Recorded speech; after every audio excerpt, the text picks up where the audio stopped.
Hey, you, I was thinking about you, and I want to ask you something uncomfortable but necessary. Have you ever experienced this? Like, have you ever noticed that people trust you but still don't look to you when it's time for you when it's time to decide? Like they come to you for answers. They lean on you when things fall apart, but when leadership shows up, it's like suddenly you're invisible. If that's you, I need you to hear this. You might not be overlooked. You might be positioned as the backup leader. If this is already hitting, I need you to go ahead and like, share, and subscribe.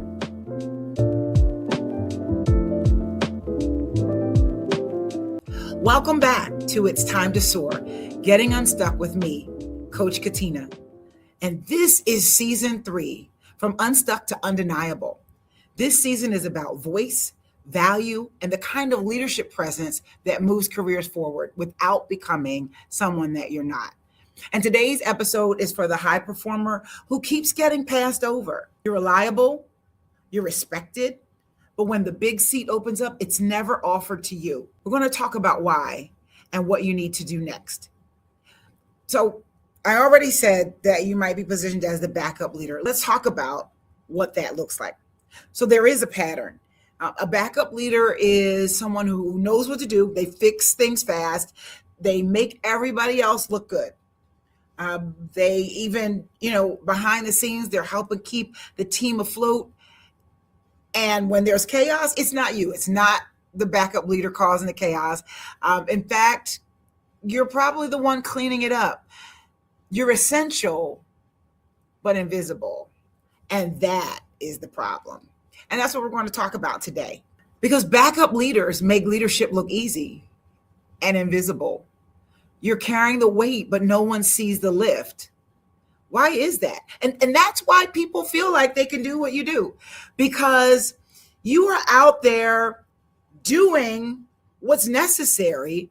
You're the go-to, but they don't know how tough it is to do what you do. You make it look easy. So because when you fix things quietly and behind the scenes, people stop associating you with strategy, but instead they start associating you with support, not direction, not vision, and not authority.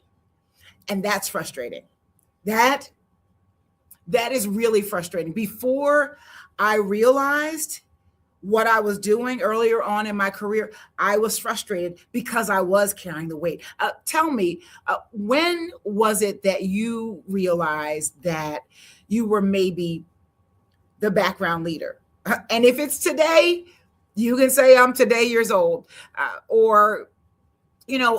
didn't realize, and I told you this in a previous episode, that I needed someone to help advocate for me, or that it was important for me to have someone that was helping to advocate for me. So for me, I didn't just figure it out on my own that I was quietly becoming the support system and not being looked at as leadership. Someone had to tell me. So did you have to be told, or did you figure it out on your own? And if you figured it out on your own, what was it that gave it away? What helped you figure it out, and what did it look like? Because that frustration is real. The period between you doing all the things and not being recognized and you realizing what it really takes to be recognized, that period can be extremely frustrating. And that's what we're talking about today.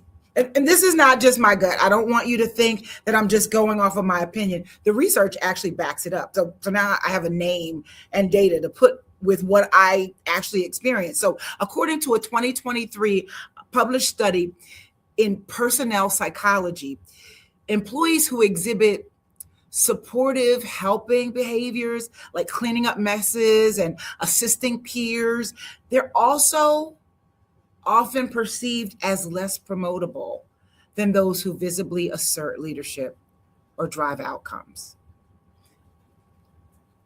So listen, I know that is mind blowing a little bit when you think about it. I'm cleaning up messes. I'm assisting my peers. That is an outcome. I'm helping us as a team produce what we need to produce without the fires, without the messes, right?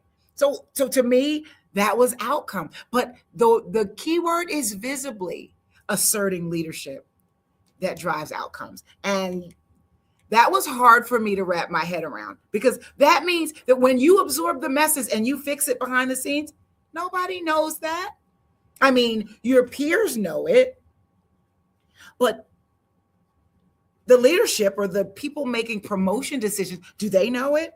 And that's a question. I know I'm getting a little passionate because I'm here to help people get unstuck. And that was an invisible snag for me. It was something I did not realize was a problem. So people may respect you, but they don't reward you. And if you're a high performer who prides yourself on being dependable, somebody that people can look up to, that's tough to wrap your head around. It's tough to acknowledge. It's a hard pill to swallow, right? In fact, I have a friend, a former colleague, and she was kind of, she wasn't a client. I wish she was, but as her friend, I tried to help.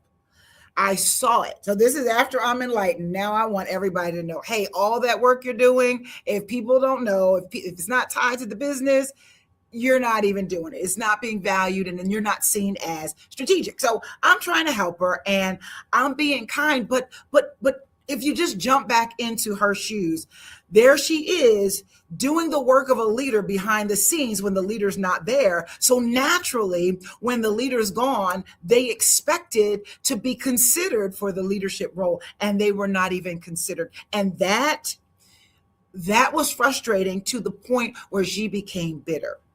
She loved the work that she did. She loved the culture at the organization. She loved the people with whom she worked, but she became bitter to the point that she left. And hindsight, I'm looking back, and she could have done so many great things for that organization, but she was unaware that she had painted herself into a role that didn't visibly look like she could handle what was next, even though quietly behind the scenes, she was already doing that.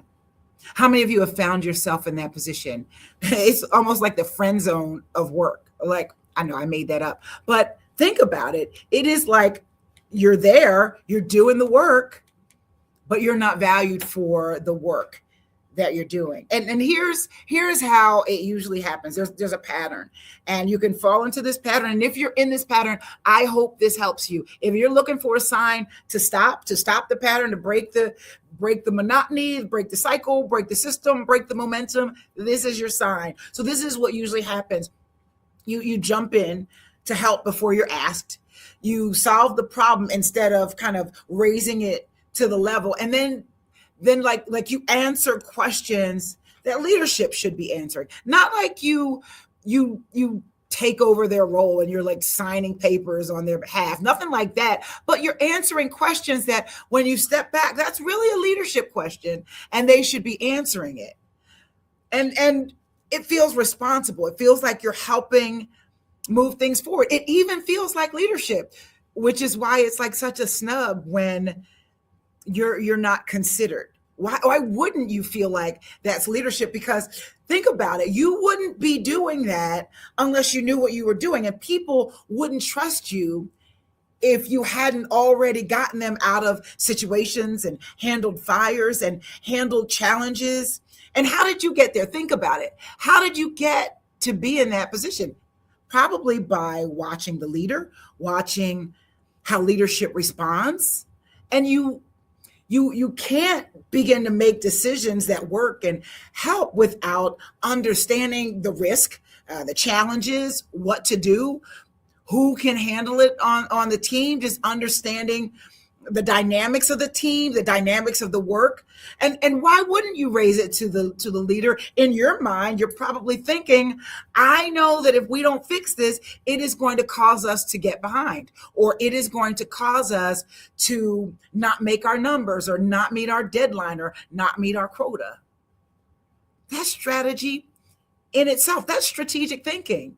But when you do that privately among your peers and you're not, it's not visible, you've stepped into a pattern, you've stepped into a rut, and the department, the organization shows up and things are done, but you haven't visibly shown how you helped them to get there. And that's the challenge. That's how the pattern forms. So, like I said, how many of you have stepped into that pattern? How many of you have, by mistake, assumed the role, or in current situations, what's happening in a lot of corporations are there's lots of change. There's lots of change. There's turnover. There's downsizing, and sometimes there's a leadership role that's remained vacant. How many of you have a situation or circumstances where maybe there's a leadership role that's been vacant, and you've had to assume some of the responsibilities, and so you're doing it, and it's been a long time. The role's not filled. You're wearing two hats. So over time, you're unintentionally teaching people, oh, I'll handle it. You don't need to loop me in. I'll clean this up quietly. And you think you're being courteous. You think you're helping the business. But what you're doing is training people to bypass you. Not because they're malicious. I want to stick a pin there because you remember my friend and former colleague, she got bitter because she determined that the reason that she wasn't being promoted was malicious. And I'm saying that not everything is malicious. Not everything is malintent. But a lot of times we train people that we're okay. We'll take the brunt. We'll handle the things in the background.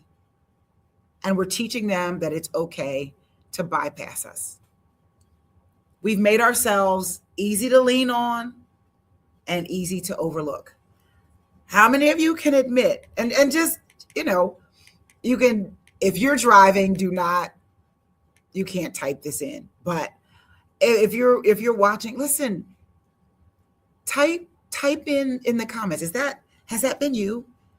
What did that feel like? How many of you left a really good job because you were frustrated, you'd had enough, and maybe hindsight, you taught them to overlook you? Is that you? Lean in. Let me be real. I've been there. I once had a client, and this is not my friend who refused to let me coach her, but let's call this friend Jasmine. Jasmine was known as the glue of her team. When her director was out, Jasmine kept things running. It was smooth. And her director even mentioned that she felt better taking vacation. Like prior to this, she would come to work sick. She would just keep working and plowing through. And at the end of the year, when there was vacation that she had to take or lose it, she often lost vacation because she didn't feel comfortable with leaving the team. That's another conversation. But when Jasmine began to step up, this manager, this director was able to take leave. This director was able to comfortably leave, and Jasmine stepped in. So she was onboarding new hires. She was de-escalating clients and handling situations. And even when there were emotional challenges within the team or some teaming needed to happen, she stepped in. She was like the unspoken go-to when it came to those kinds of emotional things.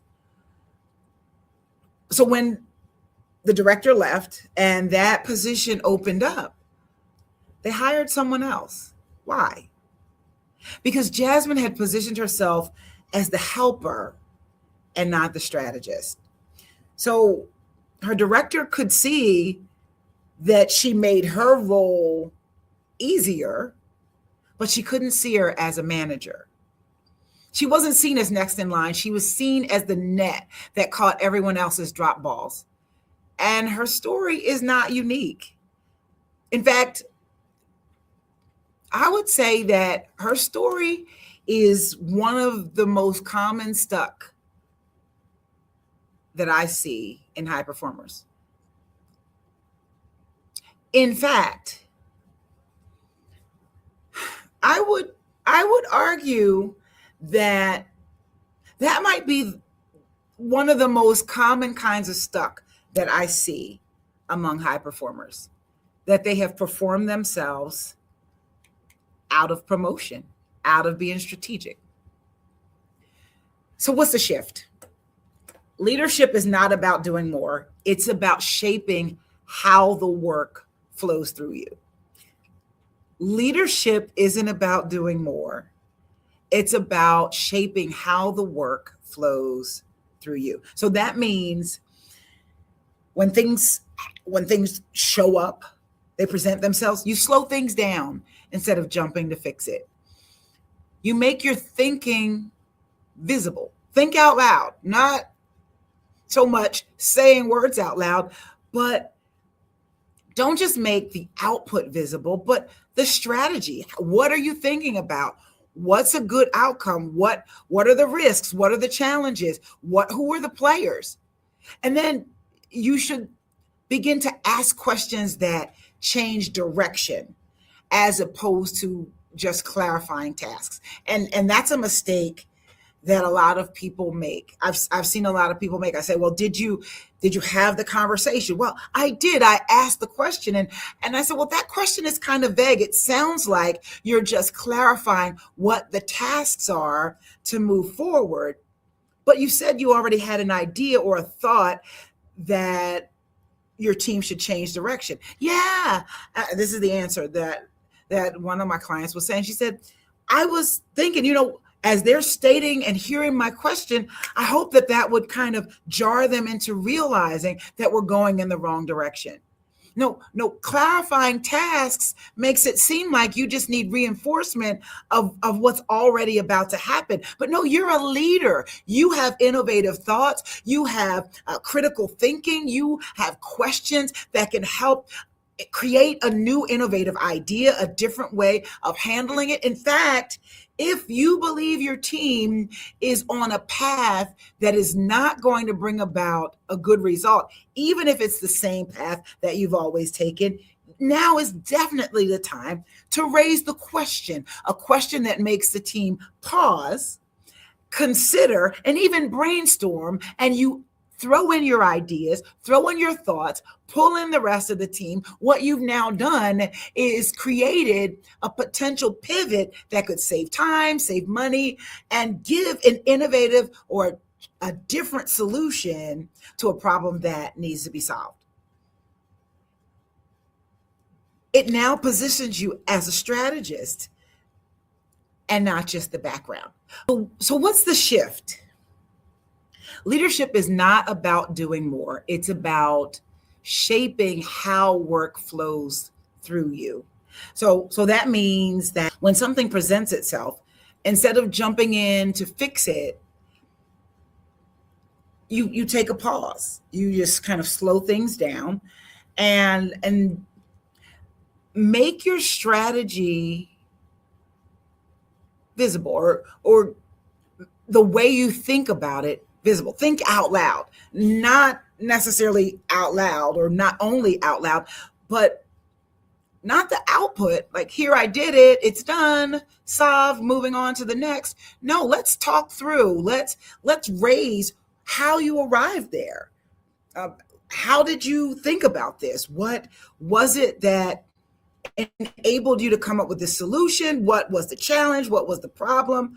And now people are seeing you as working through problems, strategically coming up with solutions, and then presenting your output, not just doing it in the background or in the privacy of your own office or your own thoughts. So there's that. And then you can also ask questions that change direction and not just questions that like clarify tasks. Do you know what I mean? This is the thing that I had a client that felt like when they asked questions that their manager should figure out that those questions meant something different should be done. And so they were clarifying questions about what the next task was, or so you're saying we should do blah, blah, blah, XYZ.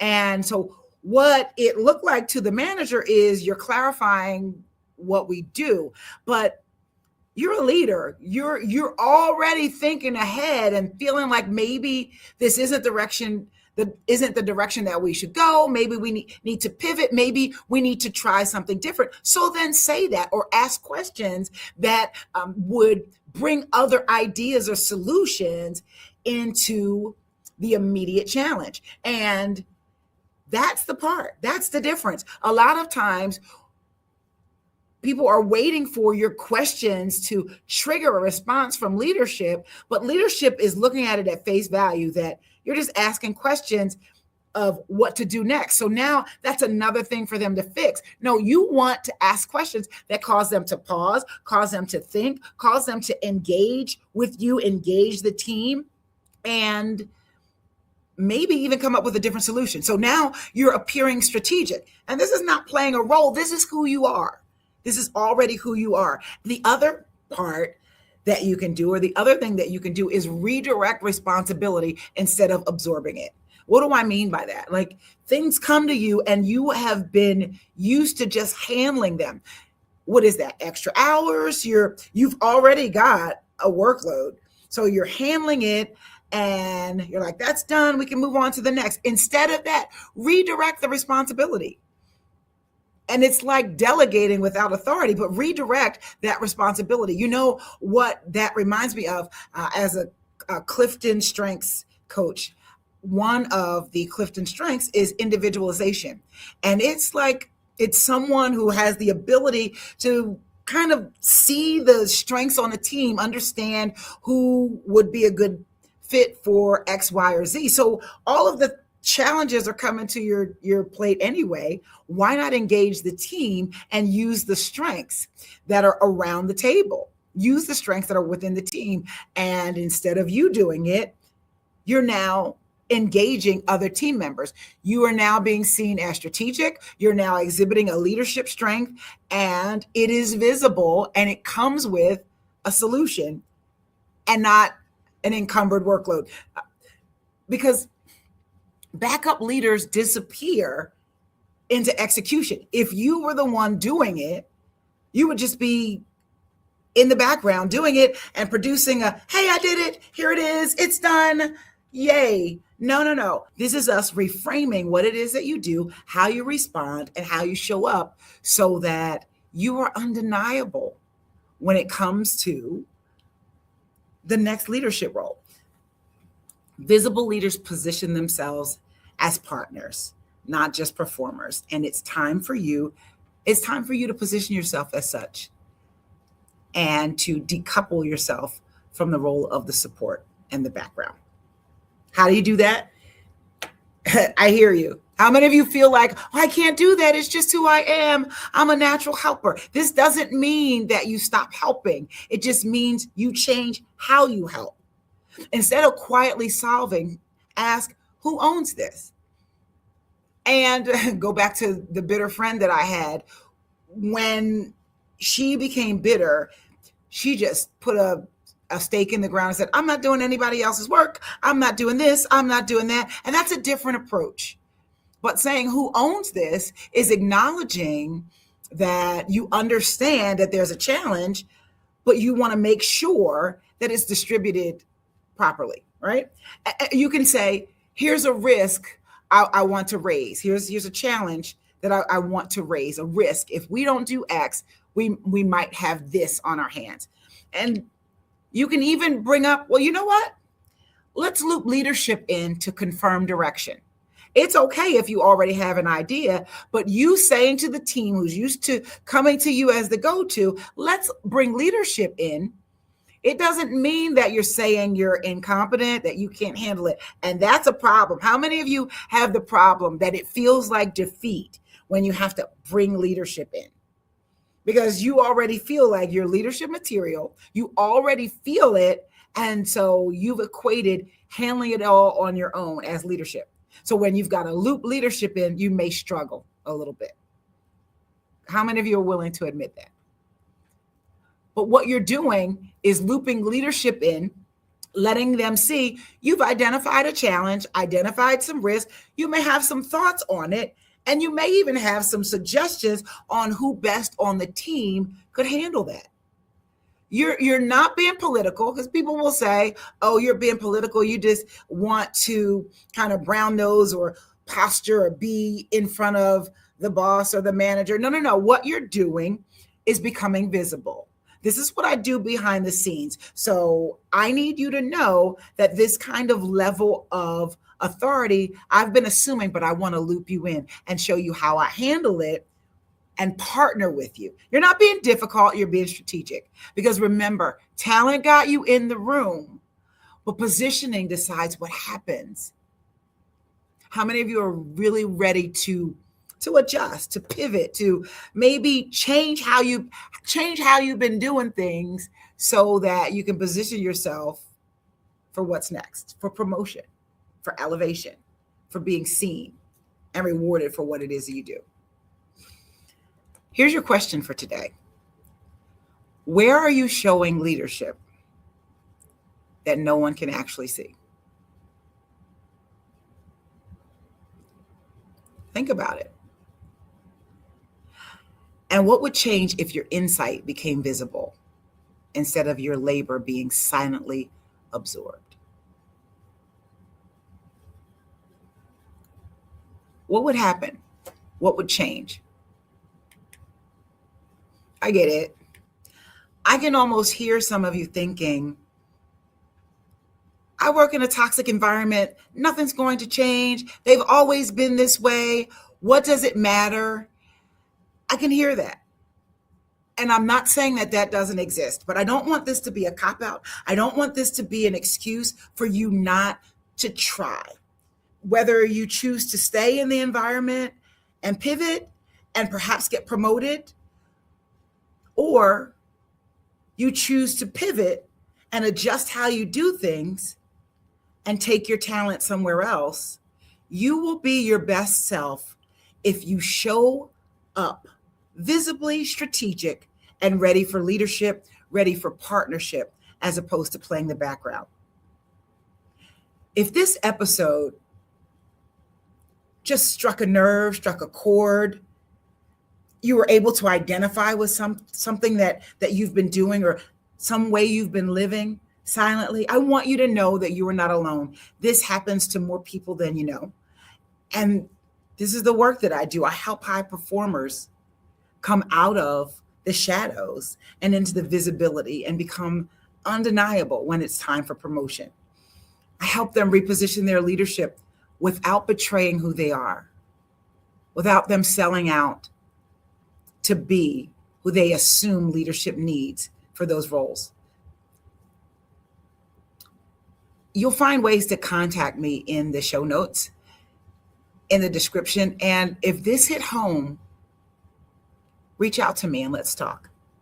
If this hit home for you, or maybe someone that you know, share it.